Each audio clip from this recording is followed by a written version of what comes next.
जय जगन्नाथ। आज आम mathematics foundation batch number system अन्य एक चैप्टर जो विभाज्य सूत्र तारी विषय आलोचना करवा। आउ ए क्लास 7 विभाज्य सूत्र विषय आलोचना करवा। क्लास नंबर 8 रे यही संबंधी जतिक सिलेक्टेड एमसीक्यू अच्छी आम विषय आलोचना करवा।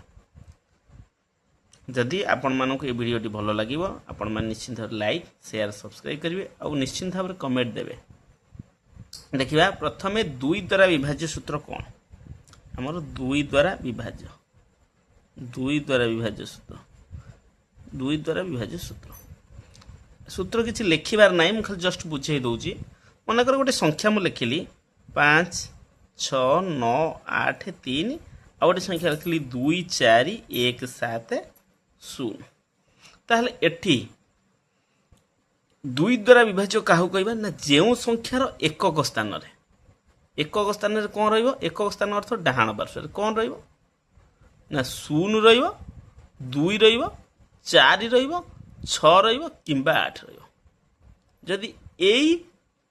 पांचटी जिनिस रहिले पांचटी संख्या रहिले बा पांचटी अंक रहिले ताहले आमे जानिबा जे ए संख्या दुई द्वारा विभाज्य। ताहले एठी एकक स्थान रे 3 अछि तेणु यह दुई द्वारा विभाज्य नुहे। यार एक स्थान में 0 अच्छी तेणु यह दुई द्वारा विभाज्य। आराम से बुझी पारे दुई द्वारा विभाज्य। तापर 3 द्वारा विभाज्य को जीवा। देखो 3 द्वारा विभाज्य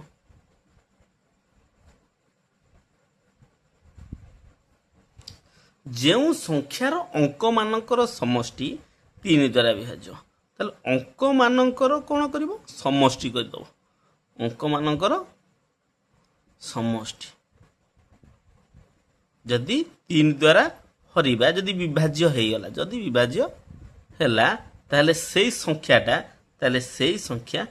3 द्वारा विभाज्य हो। सेई संख्या का द्वारा विभाज्य 3 द्वारा विभाज्य। गोटे एग्जांपल देखि दवा वर्तमान कौन देखंतु इधर मन करे एई संख्याटी 24170 ये संख्याटा अछि आर अंक मानकर समष्टि जदि मिसेइबी कौन हम 2 + 4 + 1 + 7 + 0 ताले केते हैला 2 रे 4 से 6 6 1 7 7 7 14 14 रे 0 मिसिया से 14 हैला। ताहले आमे 14 को वर्तमान को उधर हरिबा 3 रे हरिबा 3 हरले 14 रे 3 हरले छिडुची की ना छिडुनी कोन ना 4 पड़ी 2 बळला 3 × 12 4 पड़ी 2 बळिला ताहले रिमाइंडर भाग शेष 2 ही रहउची तेनु करी एहा 14 टा 3 द्वारा विभाज्य नुहे। ताहले अतएव ए संख्याटी मध्य 3 द्वारा विभाज्य नुहे। यही भली आमे करि परिबा 3 द्वारा विभाज्य सूत्र होउची जेउ संख्यार अंक मानकर समष्टि जदि 3 द्वारा विभाज्य ताले से संख्या 3 द्वारा विभाज्य। या पर आमे देखिबा 4 द्वारा विभाज्य सूत्र। 4 द्वारा विभाज्य सूत्रटी बर्तमान देखिबा। मनकर गोटे संख्या मु लिखिली सूत्र किछि जानिया दरकार नै। मनकर गोटे संख्या लिखिली गोटे बुझे देले आपण जानि परिबे 2 4 3 7 9 8। ताहले मु आदर देखिबी शेष दुईटी संख्या कौन अच्छी माने दशक आ एकक को नहीं कोई को संख्या अच्छी 98 अच्छी तो 98 को मु 4 रे हरिबी केते हला ना 4 दूने 8 1 18 हला 4 4 16 24 पड़ी 2 बळिला 24 पड़ी 2 बळिला ताले 24 2 जो बळिला ए दुईटा होची तार भाग शेष ताहले छिडिला नाही ताहले ए संख्याटी 4 द्वारा विभाज्य नुहे। ताहले बुझीला ना नहीं जदि 4 द्वारा विभाज्य पचारिबो ताहले आमे माने निश्चिंत भाबरे देखिबा जे दशक आ एकक अंक द्वारा गठित संख्या 4 द्वारा विभाज्य हेउची कि नाही। जदि विभाज्य होउची ताहले निश्चिंत भाबरे सेही संख्याटी 4 द्वारा विभाज्य। तब 5 द्वारा देखिबा हो बर्तमान देखिया 5 द्वारा विभाज्य गोटे संख्या लिखि दउची 8 5 4 3 2 1 4 6 9 2 0 1 3 2 5 5। ताहले जेउ संख्यार डाहाण पार्श्व बा एकक स्थान रे जोटा कि यूनिट प्लेस रे आमे कहूचे कौन थिबो 0 थिबो कि 5 थिबो ए दीटा तो जोटा हेले गोटे थिले ताहले से 5 द्वारा विभाज्य। ताहले एठी यूनिट प्लेस रे केते अछि 1 अछि ए 5 द्वारा विभाज्य नुहे। एटी केते अछि 0 ताले यह 5 द्वारा विभाज्य। एटी केते अछि 5 अछि ताले ये 5 द्वारा विभाज्य। आराम से करें 5 द्वारा विभाज्य तापर जी आम 6 द्वारा विभाज्य को यापर आम देखा 6 द्वारा विभाज्य 6 हूँ कौन 6 एक यौगिक संख्या ताले ये 6 को दीटा मौलिक संख्या को गुणिले को दीटा परस्पर मौलिक होइतिबे से दुईटी संख्या को गुणिले 6 हम ताले 2 into 3 2 into 3 इज 6 ताहले जो संख्या 6 द्वारा विभाज्य हम ये मन रखिए जो संख्या 6 द्वारा विभाज्य से संख्या उभय उभय 2 और 3 द्वारा विभाज्य हो उभय 2 और 3 द्वारा विभाज्य हो ताले उभय 2 और 3 द्वारा जदि से विभाज्य हैला हमें जानिबा जे से संख्याटी 6 द्वारा विभाज्य गोटे एग्जांपल नै जिबा कोन एग्जांपल देखो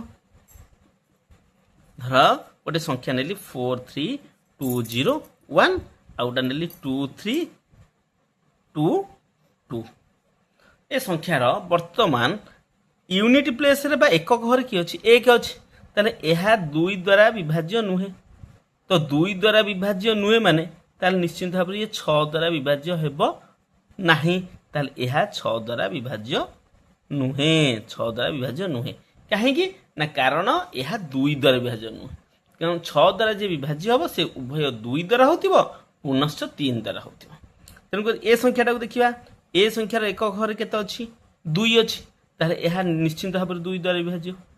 2 द्वारा विभाज्य तापर 2 द्वारा विभाज्य जेंते हला हम आकु 3 की ट्राई करिया 3 द्वारा विभाज्य होउची कि नाही 3 द्वारा मु फार्मूला कहि देछि अंक मानकर समष्टि 2 + 3 + 2 + 2 अंक मान मिसै दवा 2 3 5 2 7 2 9 9 टा 3 द्वारा विभाज्य 9 हरण 3 समान 3 तो जदि 9 3 द्वारा विभाज्य हेला आ ए संख्याटी मध्ये 2 द्वारा विभाज्य तारे ए संख्या उभय 2 और 3 द्वारा विभाज्य तेणुक उभय 2 और 3 द्वारा विभाज्य अर्थ ये संख्याटा 6 द्वारा विभाज्य बुझीला ना नहीं जो संख्या उभय 2 और 3 द्वारा विभाज्य से संख्या 6 द्वारा विभाज्य बर्तमान देखिए आम 7 द्वारा विभाज्य जोटा कि मोस्ट इंपोर्टेंट ये देख भल भाव 7 द्वारा विभाज्यर कौन निर्दिष्ट फर्मूला ना ये गोटा बढ़िया ट्रिक अच्छी ए ट्रिकटा देख मनकर गोटे संख्या लिखिली 4 3 2 1 5 मनकर ये संख्याटी 7 द्वारा विभाज्य कि नुहे आम केमी जाना आर बढ़िया ट्रिक अच्छी आपको आम केमी करवा दुईटा 2 भाग में विभक्त करवा ताले केतेटा संख्या अच्छी 3 2 5 तेणुक 2 भाग तो भांगी हेनी तेणुक एठी गोटे शून्य मु मन मन देदेवी ताले केतेटा संख्या होगा ये 3टा मु ऊपर पेयर करदेली गोटे संख्या हूँ 215 आ गोटे संख्या हूँ 43 ताले 215 43 जो दुईटा संख्या है बड़रू सान को फेड़ा तो फेड़िली केते है 5 रु 3 गले 2 11 रु 4 गले के 7 एला 172 ये 172 को मु 7 रे हरिबी जदि छिड़ीगला ताले ए संख्याटी 7 द्वारा विभाज्य हम ठीक है हरिबा कौन हूँ 172 हरण 7 केते है 7 2 14 7 रु 4 गले 3 32 7 चौ 28 ताले एठी हला 4 ताले रिमाइंडर 4 रहउची ना नहीं निश्चित भाव ए संख्या 7 द्वारा विभाज्य नुहे जदि विभाज्य हो जाइथांदा ताले ये 7 द्वारा विभाज्य होइथांदा बुझियला आराम से 7 द्वारा विभाज्य जेतेरा संख्या हेइतो ताको 2 भाग रे विभक्त करिवो जदि 9टा देइची ताले 5-5टा करिवो आ गोटे बांकर लिखि दबो जदि 8टा देइची ताले 4-4टा कर दबो किछ असुविधा नाही तापर 8 द्वारा विभाज्य सूत्र टिके देखि दबा वर्तमान देखिबा 8 द्वारा विभाज्य 8 द्वारा विभाज्य गोटे संख्या मु लिखुची सूत्र किछ मन रखिया नाही बुझ खाली 5 4 3 2 1 6 ताहले एतिरु मु देखिबी शेष 3टा अंक शतक दशक एकक अंक द्वारा गठित संख्या हूँ 216 जमती 4 द्वारा विभाज्य मु केवल दशक एकक अंक को नौली ये शतक दशक एकक अंक को नेबी ताधार जो गठित संख्या सी यदि 8 द्वारा छिड़ी गला 8 द्वारा विभाज्य होगा 8 द्वारा हरवा 8 2 16 11 रु 6 रे 5 56 8 7 56 ताले छिड़ी गला एठी देखो 0 भाग शेष 0 रहला छिड़ी गला ताले ए संख्या 8 द्वारा विभाज्य बुझियला लास्ट 3टा अंक को नै जो संख्याटा गठित होइदिबो से संख्या को नब ताकू 8 द्वारा भाग करिवो जदि से छिड़ी गला तते से बड़ संख्याटी 8 द्वारा विभाज्य 9 द्वारा देखिबा 9 द्वारा विभाज्य सूत्र पढ़िबा 9 द्वारा विभाज्य तीन द्वारा विभाज्य सूत्र जहाँ 9 द्वारा विभाज्य सूत्र से 3 द्वारा कौन कही ना जो संख्यार अंक मानकर समष्टि 3 द्वारा विभाज्य से संख्या 3 द्वारा विभाज्य एठी कहबा जो संख्यार अंक मानक समष्टि कौन ना 9 द्वारा विभाज्य केमी गोटे संख्या लिखिदेवा 4 3 2 7 9 8 ये संख्यार अंक मान को बर्तमान मिसेबी केते 4 + 3 + 2 + 7 + 9 + 8 है ताहले केते हो गला 4 3 7 2 9 7 16 16 9 25 8 33 तो 33 की मुझे 9 रे हरिबी 33 की 9 रे हरिली 33 हरण 9 केते हला 9 3 27 तेरु से तो 6 ताले भागशेष केते पड़ुची 6 पड़ुची ताहले यह निश्चिंत भाव 33 टा 9 द्वारा विभाज्य नुहे 33 टा 9 द्वारा विभाज्य नुहे ना तो 33 टा यदि 9 द्वारा विभाज्य नुहे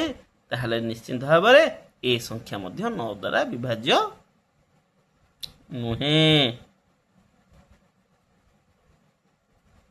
बुझीगला आउ जस्ट टिके खाली आउ गोटे मेथड जस्ट शिखे दूची मते 33 भी हरिया पे पड़िबनी धर गोटे संख्या से 4 3 2 7 9 8 रहिला माको मिसेइली कौन होला 4 + 3 + 2 + 7 + 9 + 8 केते हला 33 पुणी 33 की मिसेबी 3 + 3 केते हला 6 तो 6 टा को 9 द्वारा विभाज्य कि 9 द्वारा विभाज्य नुह तेणुकर ए संख्याटी 9 द्वारा विभाज्य नुहे ये बड़ी मेथड मध्य आपण माने अप्लाई करि परिबे तापर आमे देखिबा 10 द्वारा विभाज्य 10 द्वारा विभाज्य बहुत इजी गोटे संख्या मैं लिखुची 5 4 3 2 9 0 9 0 2 5 6 7 8 ए दीटा संख्या मध्यरु जार एकक स्थान रे 10 द्वारा विभाज्य माने एकक स्थान रे कौन रहिबो ना एकक स्थान रे अंडा रहिबो शून्य शून्य रहिबो तो एठी एक स्थान रे शून्य अछि तेणु यह 10 द्वारा विभाज्य एटी एक स्थान रे 8 अछि तेणु यह 10 द्वारा विभाज्य नुहे जो संख्यार डाहाण पार्श्व बा एकक स्थान रे शून्य थिबो सेही संख्या 10 द्वारा विभाज्य ताले एटी गोटे बढ़िया क्वेश्चन आसे हैला सर मु कहूची जो संख्या 5 द्वारा विभाज्य इंपोर्टेंट पॉइंट एटा 5 द्वारा विभाज्य जो संख्या 5 द्वारा विभाज्य सही संख्या 10 द्वारा विभाज्य नुहे जो संख्या 5 द्वारा छिड़ब से संख्या केबे भी 10 द्वारा विभाज्य नुहे कारण 25 5 5 25 25 टा 5 द्वारा विभाज्य ना नहीं किंतु 25 टा 10 द्वारा विभाज्य कि नुहे किंतु जो संख्या 10 द्वारा विभाज्य मन रख जी 10 द्वारा विभाज्य से संख्या 5 द्वारा विभाज्य से संख्या कौन 5 द्वारा विभाज्य देख 10 को पणिखिया 60 अच्छी तो 60 भी 5 द्वारा छिड़ीज तेणु से जो 3 और 9 अच्छी ये देखी दिंतु खाली कहीदे शुणु जो संख्या 3 द्वारा विभाज्य से संख्या 9 द्वारा केवे विभाज्य हेनी किंतु जो संख्या 9 द्वारा विभाज्य से संख्या 100% सबुजाक 3 द्वारा विभाज्य हेबे ये इंपोर्टेंट पॉइंट एटा गोटे मन रखिथिबे तापर आमे देखिबा 11 द्वारा विभाज्य 11 द्वारा विभाज्य बहुत बढ़िया फॉर्मूलाटा मु कहूची देखो 11 द्वारा विभाज्य 4 3 2 9 7 6 8 धर एई संख्याटी 11 द्वारा विभाज्य कि नुहे केमिति जानिबा आर ट्रिक होची गोटे छाड़ी गोटे अंक को मिसेइबा तो 4 रखिली ताकू छाड़ देबी 3 छाड़ देबी 2 रखिली पुन 9 छाड़ देबी रखिली 7 तापर 6 छाड़ देली लिखली 8 गोटे छाड़ी गोटे अंक को मिसेइले केते हबो 4 2 6 7 13 8 21 तापर अवशिष्ट अंक को मिसेइबी आ अवशिष्ट की रहिला 3 रहिला 9 रहिला 6 रहिला 3 9 6 ए तीनटा मिसेइबी केते हला 9 3 12 6 18 तो 21 रु 18 को फेड़ीबी बड़ रु सान को फेड़ीबी 21 रु 18 कले 3 जदि ए वियोग फलटी ए वियोग फल 0 किंबा 11 द्वारा विभाज्य यदि 11 द्वारा विभाज्य हुए ताहले सही संख्या 11 द्वारा सही संख्या 11 द्वारा ବିଭାଜ୍ୟ। କିନ୍ତୁ ଆମର ଏଠି କେତେ ବାହାରିଲା କି 3 ବାହାରିଲା, ତେଣୁ ଏହା 11 ଦ୍ୱାରା ବିଭାଜ୍ୟ ନୁହେଁ, ଅତଏବ ଏ ସଂଖ୍ୟାଟି 11 ଦ୍ୱାରା ବିଭାଜ୍ୟ ନୁହେଁ। ତାହେଲେ ନିଶ୍ଚିନ୍ତ ଭାବରେ ଆପଣମାନେ 11 ଦ୍ୱାରା ବିଭାଜ୍ୟକୁ ଭଲ ଭାବରେ ବୁଝିପାରିଥିବେ। ଆଉ ଥରେ କହୁଛି, ଗୋଟେ ଛାଡ଼ି ଗୋଟେ ଅଙ୍କକୁ ମିଶାଇବେ, ଆଉ ଯେଉଁ ଅଙ୍କ ବଳି ପଡ଼ିବ ସେ ଅଙ୍କକୁ ମିଶାଇବେ, ଅବଶିଷ୍ଟ ଅଙ୍କକୁ ବଡ଼ରୁ ସାନକୁ ଫେଡ଼ିବେ। ଫେଡ଼ାଣ ଫଳ ଯଦି 0 ହେଲା କିମ୍ବା 11 ଦ୍ୱାରା ବିଭାଜ୍ୟ ହେଲା, ସେ ସଂଖ୍ୟାଟି 11 ଦ୍ୱାରା ବିଭାଜ୍ୟ। ଆଉ କିଛି ଟ୍ରିକ୍ ଜାଣିଦେବା। ଦେଖନ୍ତୁ 12 ଦ୍ୱାରା ବିଭାଜ୍ୟ କିଛି ନାହିଁ, ସେଇଟା 12 ଆଉ ଗୋଟେ 15, ଏମିତି ବି 18 କରିପାରିବା, କିଛି ଅସୁବିଧା ନାହିଁ। ଏମିତି 21 କରିପାରିବା, ଏଗୁଡ଼ା କିଛି ଅସୁବିଧା ନାହିଁ। ଏଗୁଡ଼ା ସବୁ ଯାକ ଗୋଟେ ଗୋଟେ ଯୌଗିକ ସଂଖ୍ୟା। ଏ ଯେଉଁ ଯୌଗିକ ସଂଖ୍ୟାକୁ ଏମିତିଆ ଆମେ ଦୁଇଟି ସଂଖ୍ୟାରେ ଗୁଣିବା ଯେଉଁ ଦୁଇଟି ପରସ୍ପର ମୌଳିକ ହୋଇଥିବେ। ପରସ୍ପର ମୌଳିକ ଅର୍ଥ ସେ ଦୁଇଟି ମଧ୍ୟରେ ଗସାଗୁ 1। ତେଣୁକରି 12 କେତେ 3 ଗୁଣନ 4। ତାହେଲେ ଯେଉଁ ସଂଖ୍ୟା 3 ଆଉ 4 ଦ୍ୱାରା ବିଭାଜ୍ୟ ହୋଇଥିବ ସେ ସଂଖ୍ୟା 12 ଦ୍ୱାରା ବିଭାଜ୍ୟ ହେବ। କହିବ ସାର୍ 4 ତ ଯୌଗିକ ସଂଖ୍ୟା, ତେଣୁକରି ଆପଣ ପରସ୍ପର ମୌଳିକ କ'ଣ କହିଲେ? ନା 3 4 ମଧ୍ୟରେ ଗସାଗୁ ହେଉଛି 1। ତ ଗସାଗୁ ଯାହାର ଯେଉଁ ଦୁଇଟା ସଂଖ୍ୟା ଭିତରେ 1 ତାକୁ କୁହାଯିବ ପରସ୍ପର ମୌଳିକ ସଂଖ୍ୟା। ତାହେଲେ 12 ହେଉଛି 3 ଗୁଣନ 4, ତେଣୁ ଯେଉଁ ସଂଖ୍ୟା ଉଭୟ 3 4 ଦ୍ୱାରା ବିଭାଜ୍ୟ ସେ ସଂଖ୍ୟା 12 ଦ୍ୱାରା ବିଭାଜ୍ୟ। ତେଣୁ 15 ହେଉଛି 3 ଗୁଣନ 5, ଯେଉଁ ସଂଖ୍ୟା ଉଭୟ 3 ଓ 5 ଦ୍ୱାରା ବିଭାଜ୍ୟ ସେ ସଂଖ୍ୟା 15 ଦ୍ୱାରା ବିଭାଜ୍ୟ। 18 2 ଗୁଣନ 9 କରିପାରିବା, ଯେଉଁ ସଂଖ୍ୟା ଉଭୟ 2 ଆଉ 9 ଦ୍ୱାରା ବିଭାଜ୍ୟ ସେ ସଂଖ୍ୟା 18 ଦ୍ୱାରା ବିଭାଜ୍ୟ। 21 3 ଗୁଣନ 7 କରିପାରିବି, ଯେଉଁ ସଂଖ୍ୟା ଉଭୟ 3 ଓ 7 ଦ୍ୱାରା ବିଭାଜ୍ୟ ସେ ସଂଖ୍ୟା 21 ଦ୍ୱାରା ବିଭାଜ୍ୟ। ଏଇଭଳି ଭାବରେ ଆମେ MCQ କରିପାରିବା। ମୋତେ ଲାଗୁଛି ଆପଣମାନେ ଭଲ ଭାବରେ ବିଭାଜ୍ୟ ସୂତ୍ରକୁ ବୁଝିପାରିଥିବେ। ଏହାପରେ ଯେଉଁ କ୍ଲାସ୍ଟି ଆସିବ ବିଭାଜ୍ୟ ସୂତ୍ର ଉପରେ MCQ, ଭଲ MCQ ଆସିବ। ରହୁଛି, ଜୟ ଜଗନ୍ନାଥ।